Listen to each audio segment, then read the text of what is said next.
The kickstarter to creativity is restriction. When you can only operate within the four walls of this box, you have to get creative if you're going to have kids do that real work that you want them to do.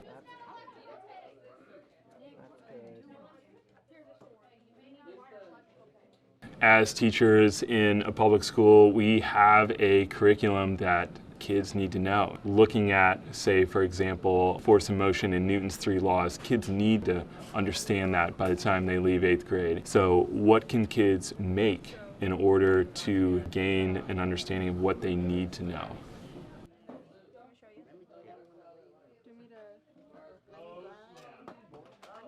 When thinking about time restraints, like the logistics of a class period being 45 to 50 minutes, when we solve projects and problems as adults, we think about steps. And kids are learning that. And so we practice that in class so that they can get out there and solve problems themselves and do project thinking.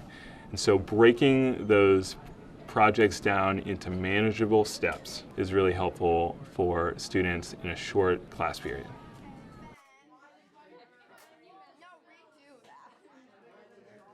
One of the biggest practical challenges for teachers is budget.